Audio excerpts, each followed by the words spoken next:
Hello friends, welcome back.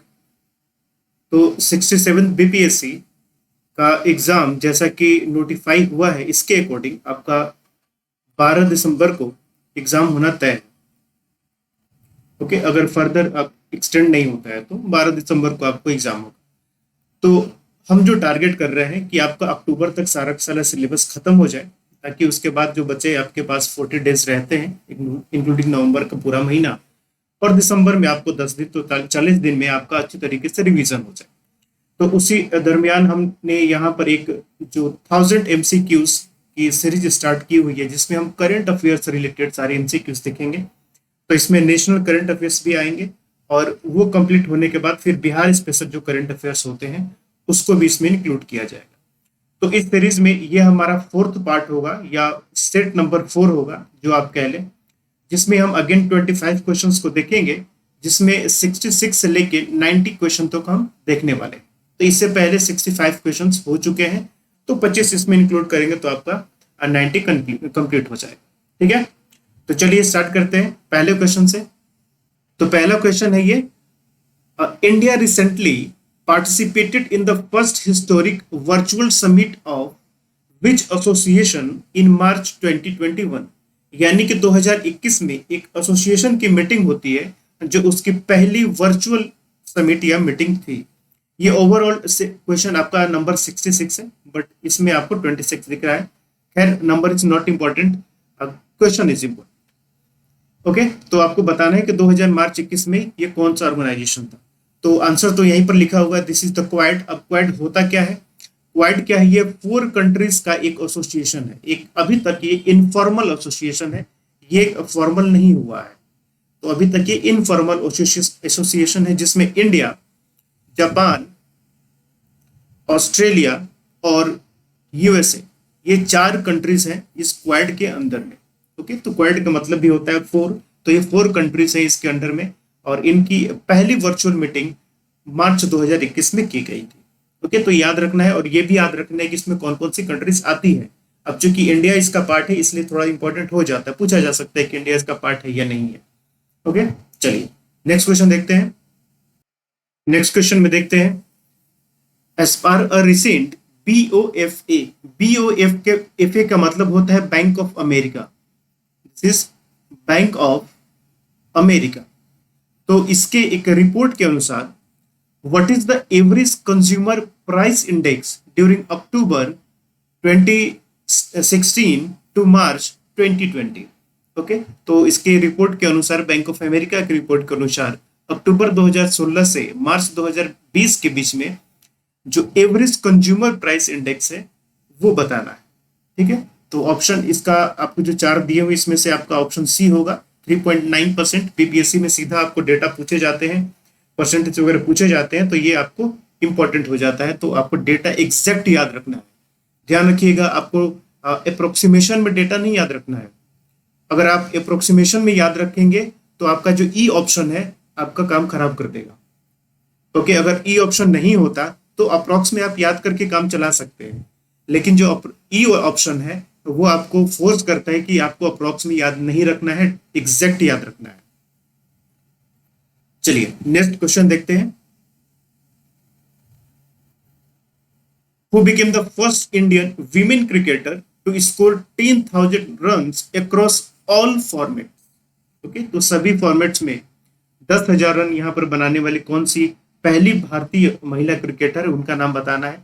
तो मिथाली राज, ये एक सीनियर क्रिकेटर है, विमेन क्रिकेटर। ओके, तो इन्होंने सारे फॉर्मेट्स में 10,000 रन बनाए हुए। Next question, which union ministry is said to unveil the draft e-commerce policy?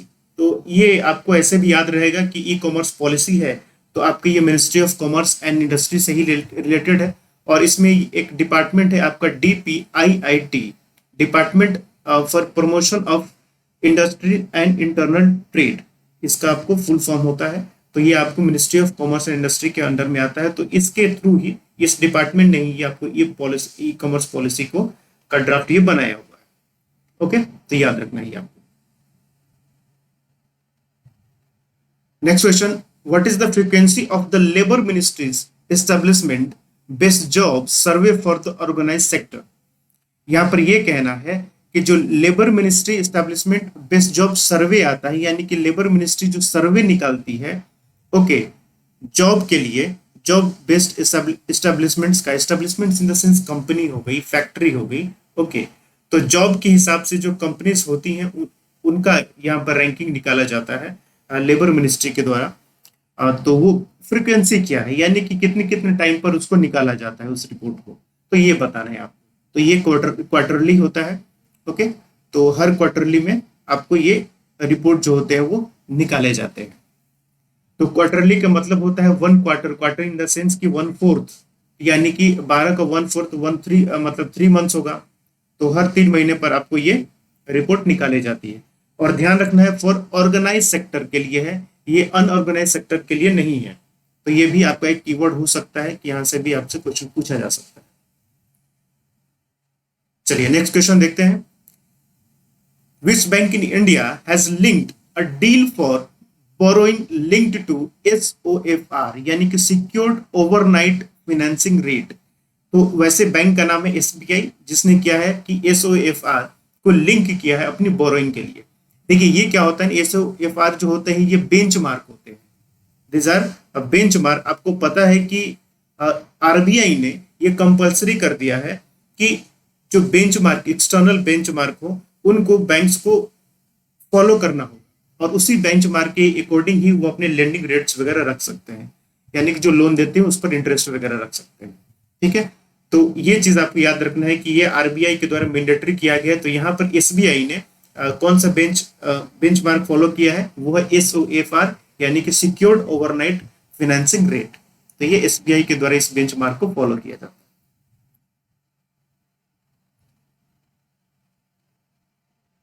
Next question, as per which policy more than 20 years old personal vehicles would be deregistered?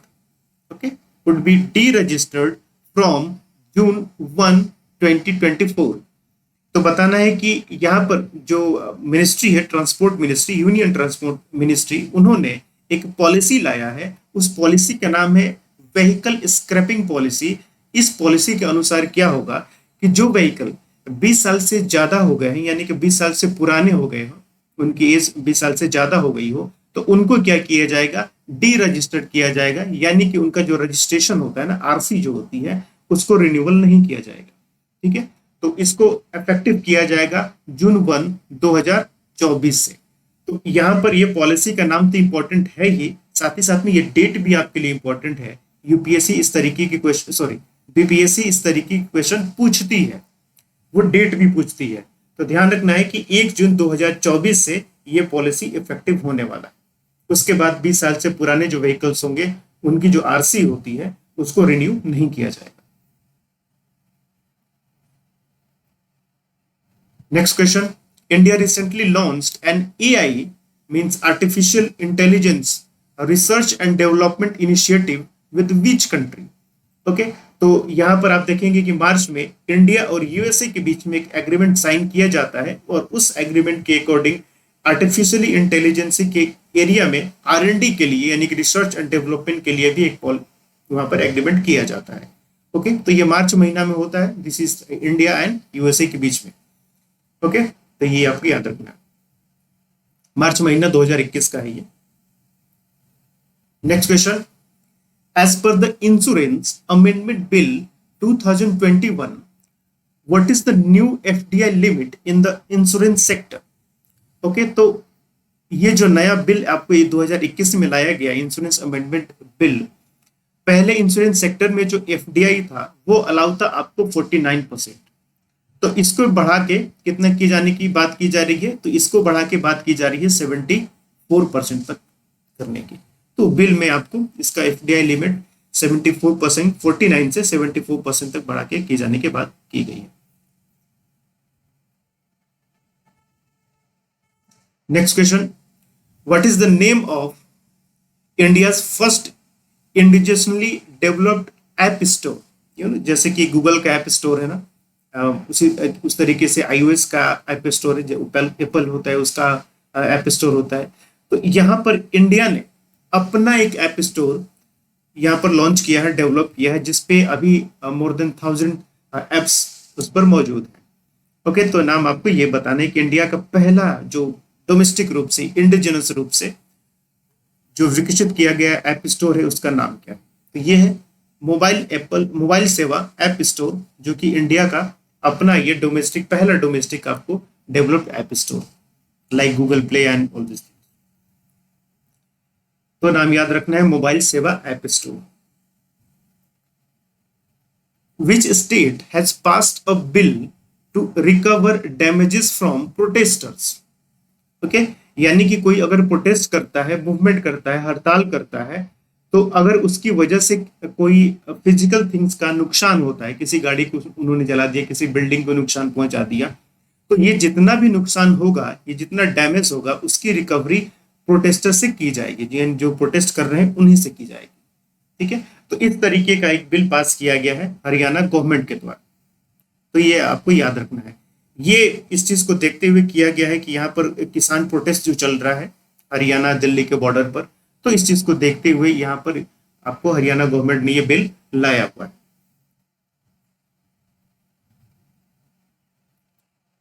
चलिए, एक website है जिसका नाम है thread IT, okay, या थ्रेडिट, जो भी आप कहें। It is a stand alone website created by which tech major. तो किसके द्वारा ये जो वेबसाइट है थ्रेड आईटी या थ्रेडिट, ये किसके द्वारा क्रिएट किया गया है? तो ये किया गया है आपको गूगल के द्वारा। ठीक है, this is created by Google. तो ये कैसा वेबसाइट है? अब आपको पता है कि कोविड के समय पे जो काम हो रहे हैं वो वर्क फ्रॉम होम हो रहे हैं, यानी कि रिमोट एरिया से काम हो रहे हैं, घर पे भी लोग बैठ के काम कर सकते हैं। तो वो ये वेबसाइट जो है, ये रिमोट एक्सेस को, यानी कि जो घर से काम करना चाहते हैं या काम कर रहे हैं, उनके काम को इफिशिएंट बनाने के लिए ये वेबसाइट गूगल के द्वारा लॉन्च किया गया है। ओके, तो ये आपको याद रखना है, थ्रेड आईटी या फिर थ्रेडिट, जो कि गूगल के द्वारा यहाँ पर इसको लॉन्च किया गया है। नेक्स्ट क्वेश्चन की बात करते हैं। Which state share a 510 kilometre border with Myanmar? Okay, कौन सा स्टेट, आपको इंडिया का स्टेट म्यांमार के साथ 510 किलोमीटर की बाउंड्री शेयर करता है? ये है आपका मिजोरम। ये न्यूज में रहा क्योंकि आपने देखेगा कि कोविड के समय पे पिछले साल 2020 में ही आपको म्यांमार में जुंता गवर्नमेंट देखने को मिलती है। ओके, तो वहाँ पे जो डेमोक्रेटिकली इलेक्टेड सरकार थी उसको हटा दिया गया। उसके बाद जो मिजोरम और म्यांमार का जो गेट लगा हुआ था ना, बाउंड्री जहां से लोग आते जाते हैं, उसको भी बाद में बंद कर दिया गया। तो इस वजह से भी मिजोरम वहां पर न्यूज में रहता है। तो इस हिसाब से आपको जानना है कि मिजोरम जो होता है, ये आपको म्यांमार के साथ सबसे लंबी बाउंड्री शेयर करता है। मिजोरम के अलावा और कौन कौन सी स्टेट्स हैं जो म्यांमार के साथ बाउंड्री शेयर करते हैं? उनमें आपका आ जाएगा एक अरुणाचल प्रदेश, ठीक है, अरुणाचल प्रदेश के बाद नागालैंड, नागालैंड के बाद मणिपुर, ओके, एंड मणिपुर के बाद मिजोरम। ये 4 स्टेट्स जो हैं, ये आपको म्यांमार के साथ बाउंड्री शेयर करते हैं, और जिनमें सबसे लंबी बाउंड्री आपको मिजोरम के द्वारा शेयर की जाती है। This is the 510 kilometre boundary. तो आपको ये याद रखना।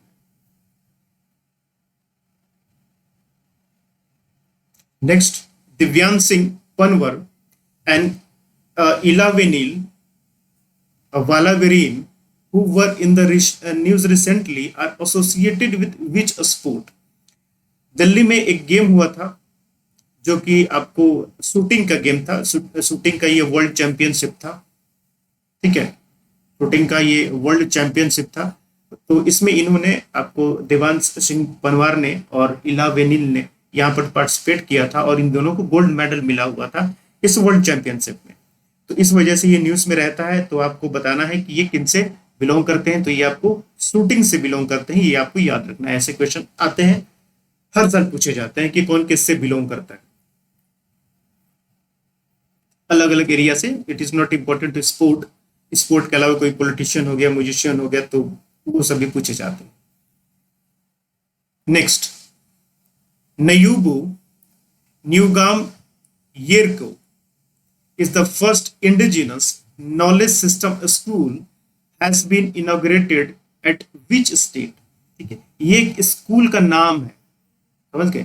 ये एक स्कूल का नाम है जो कि अरुणाचल प्रदेश में इसको खोला गया है। अरुणाचल प्रदेश में इसको खोला गया है और ये पहला इंडिजिनस नॉलेज सिस्टम स्कूल है जहां पर मेनली क्या किया जाएगा कि अरुणाचल प्रदेश के जो ट्रेडिशन होते हैं, जो वहाँ के कस्टम्स वगैरह होती हैं, ओके, उनको उनके बारे में जानकारी दी जाएगी। ओके, तो उनके लिए यहाँ पर अवेयरनेस फैलाया जाएगा। तो इस तरीके का पहला आपको इंडिजिनस नॉलेज सिस्टम स्कूल खोला गया है अरुणाचल प्रदेश में। इसका नाम आपको याद रखना है, नाम थोड़ा सा टेढ़ा है लेकिन आपको याद रखना है। क्या नाम है इसका? न्यूबू न्यूगाम येरको। ओके, तो थोड़ा सा शॉर्ट करके भी आप अपने तरीके से इसको याद कर सकते हैं। तो ये अरुणाचल प्रदेश है। Next, which state has decided to launch a state-run animal ambulance network? Okay, state run का मतलब गवर्नमेंट का होगा ये। ओके, एनिमल एम्बुलेंस नेटवर्क, यानी कि जैसे कि इंसानों के लिए एम्बुलेंस होता है ना, उसी तरीके से एनिमल्स के लिए भी एम्बुलेंस की सेवा वहां पर स्टार्ट की गई। तो ये है आपका आंध्र प्रदेश। आंध्र प्रदेश की सरकार ने यहाँ पर एनिमल एम्बुलेंस नेटवर्क सेवा को स्टार्ट किया हुआ है और वो गवर्नमेंट सेवा। Okay, so this is the state run. तो अरुणाचल प्रदेश होगा, ये आप याद रखना है। Next question, what is the title of the UN world water development report 2021? Okay, तो जैसा कि आप ऑप्शन देख रहे हैं, this is the E option is valuing water. Valuing water का मतलब वाटर की महत्वपूर्ण मतलब इंपॉर्टेंस, महत्वपूर्ण उसका क्या है, तो ये आपका टाइटल होगा। और अगेन याद रखिए कि वर्ल्ड वाटर डेवलपमेंट रिपोर्ट इसको कौन पब्लिश करता है? यूएन करता है। ओके, तो जरूरी नहीं है कि वो पूछेंगे कि टाइटल ही क्या है, वो ये भी पूछ देंगे कि बताइए कि वर्ल्ड वाटर डेवलपमेंट रिपोर्ट जो आया वो कौन ऑर्गेनाइजेशन के द्वारा लॉन्च किया जाता है। ठीक है, तो वो इस तरीके से भी पूछ सकते हैं। तो आपको याद रखना है यूएन यानी कि यूनाइटेड नेशंस के द्वारा। ओके, ये बहुत जरूरी है कि हम क्वेश्चन के हर डायमेंशन को हम लोग डिस्कस करें। एक ही डायमेंशन से तो कोई जरूरी नहीं है नहीं कि क्वेश्चन आएगा, हमने जैसा कराया एग्जैक्ट वही है, तो डायमेंशन चेंज हो सकता है सेम क्वेश्चन का। Who are the heads of two high-level task forces formed by the government of India to lay roadmaps for enforcement of contracts and conciliation mechanism? तो बताना है कि यहाँ पर गवर्नमेंट ऑफ इंडिया के द्वारा दो हाई लेवल टास्क फोर्स बनाए गए हैं, यानी कि कमेटी बनाई गई है। इस कमेटी का काम क्या होगा? रोड मैप तैयार करना, फ्रेमवर्क तैयार करना कि किस तरीके से कॉन्ट्रैक्ट्स जो होते हैं या जो कंसिलिएशन मैकेनिज्म होता है उनको इन्फोर्स किया जा सके।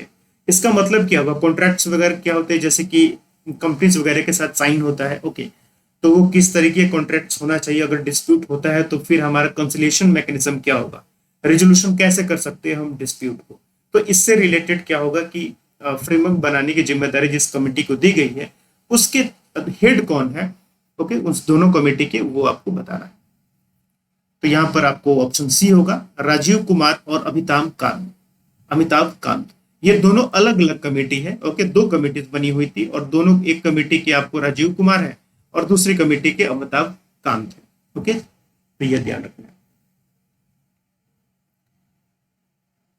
Next question, what is the name of new scheme launched by the Power Ministry to provide LED bulbs at cheap prices?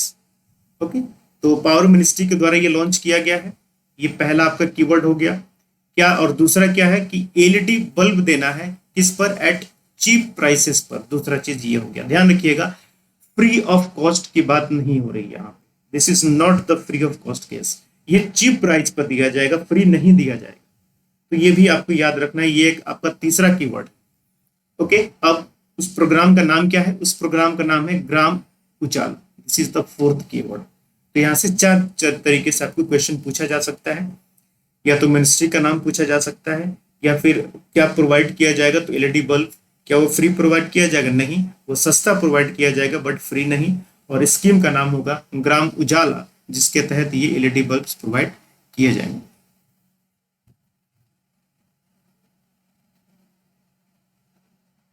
Next question, Indian navy ship INS Jalasva, this is INS Jalasva, has reached which country recently with 1000 MT in million ton rice and 1 lakh hydrochloroquine tablets? तो ये Covid का समय का है। उस समय hydrochloroquine tablets जो थी उसकी काफी डिमांड थी, तो उसको लेके और 1000 मिलियन टन आपको राइस भी आईएनएस जलस्सु के द्वारा भेजा गया था। किस कंट्री को? वो है मेडागास्कर। मेडागास्कर को भेजा गया था। अगेन यहाँ पर कीवर्ड क्या है? दिस इज फर्स्ट इज किसके द्वारा भेजा गया? आईएनएस जलस्सु के द्वारा भेजा गया। कितना राइस भेजा गया? 1000 मिलियन टन। कितना हाइड्रोक्लोरोक्विन भेजा गया? 1 लाख हाइड्रोक्लोरोक्विन टैबलेट्स भेजे गए। और किसको भेजे गए? मेडागास्कर को भेजा गया। यहाँ पर अगेन 4 कीवर्ड आपको। तो बीपीएससी क्वेश्चन ऐसे फॉर्म करती है कि अभी रिसेंटली में मेडागास्कर को जो सहायता प्रोवाइड की गई थी, वो सहायता किस के द्वारा वहां पर भेजी गई थी, यानी कि किस मीडियम का यूज किया गया था। तो वहां पर आईएनएस जलस्व आपका आंसर हो जाएगा। कितने राइस भेजे गए थे? इस तरीके के डेटा यूपीएससी पूछती है। ओके, डेटा के लिए फेमस है बीपीएससी, तो इसलिए आपको यह भी याद होना चाहिए कि कितना टन भेजा गया था। Next question, as per a recent study the heat waves occurring in India is due to the warming of which region? ये बताना है कि एक अभी स्टडी की गई है, रिसेंट स्टडी है, इसके अकॉर्डिंग जो इंडिया में हीट वेव्स आती है, हीट वेव जैसे कि नॉर्थ इंडिया में लू वगैरह चलती है ना गर्मी के दिनों में, तो वो क्या होती है? हीट वेव्स होती हैं। तो ये जो हीट वेव्स आती हैं ये क्यों आती हैं? Due to the warming of which region? किस रीजन के गर्म होने की वजह से? तो ये आपका आंसर होगा आर्कटिक रीजन। तो इस स्टडी में ये कहा गया कि आर्कटिक रीजन के गर्म होने की वजह से इंडिया में जो हीट वेव्स आती हैं वो ज्यादा सीवियर हो जाती हैं या फिर ज्यादा फ्रिक्वेंटली आती है। Okay,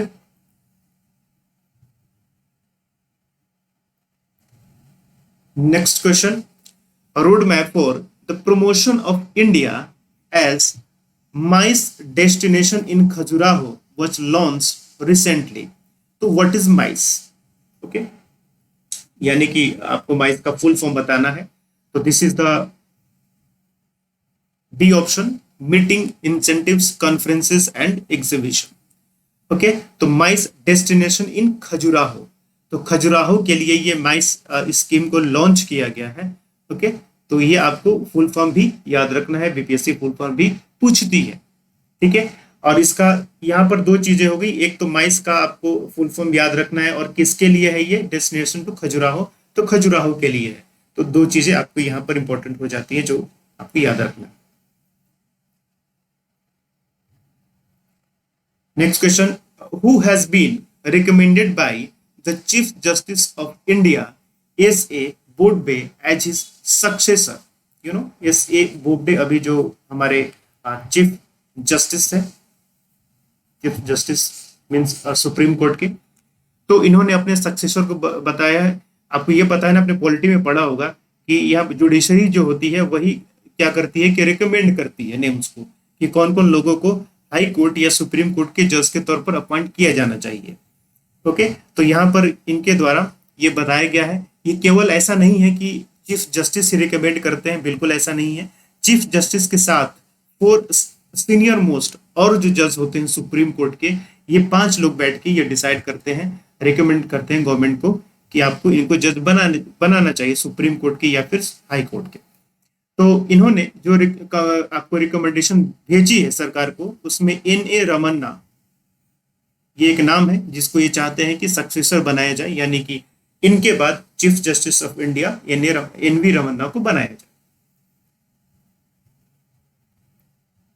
Second last question, which ministry has invited application for Mahatma Gandhi National Fellowship? Okay, तो Mahatma Gandhi national fellowship, this is the first keyword, और किसके द्वारा? This is the ministry of skill development, इनके द्वारा। तो उल्टा क्वेश्चन भी पूछा जा सकता है, मिनिस्ट्री का नाम देके पूछेगा कि मिनिस्ट्री ऑफ स्किल डेवलपमेंट ने कौन सा फेलोशिप स्कीम अभी लॉन्च किया गया है, उसमें अब कुछ आपको ऑप्शंस मिल जाएंगे। This is the Mahatma Gandhi national fellowship, किसके लिए? मिनिस्ट्री, कौन सी मिनिस्ट्री लॉन्च किया है? स्किल डेवलपमेंट ने। तो डेफिनेटली वो फेलोशिप भी किस चीज के लिए होगा? स्किल डेवलपमेंट के लिए ही होगा। तो बाय डिफॉल्ट भी आपको इस तरीके से ही समझना है। Last question of this part, when is the UN international day for the right to the truth, international day है for the right to the truth concerning gross human rights violations and for the dignity of victims observed every year। तो किस दिन ये दिन मनाया जाता है? अब दिन का नाम आपको शॉर्ट में भी याद रखिएगा कि concerning human rights violation and dignity of victims, इस तरीके से करके। तो ये आपको मार्च 2024 को ये हर साल मनाया जाता है। तो डे से भी आपके क्वेश्चन पूछे जाते हैं, तो इसलिए आपको ये याद रखना है। और ये यूएन के द्वारा इसको डिजाइन किया जाता है। मेनली जो डेज वगैरह बनाए जाते हैं वो जो यूएन की जनरल असेंबली होती है वो उसको ऑथराइज करती है कि किस डेज को हम किस दिन मनाएंगे इंटरनेशनली तौर पे। ओके, इस तरीके से आपका ये जो पार्ट 4 था, पार्ट 4 में हमने अगेन 25 क्वेश्चंस को डिस्कस किया, 90 क्वेश्चन हम कर चुके हैं। अगेन नेक्स्ट पार्ट या सेट में हम अगेन 25 to 30 क्वेश्चंस को डिस्कस करेंगे। चलिए मिलते हैं नेक्स्ट टॉपिक में। Thank you and good night.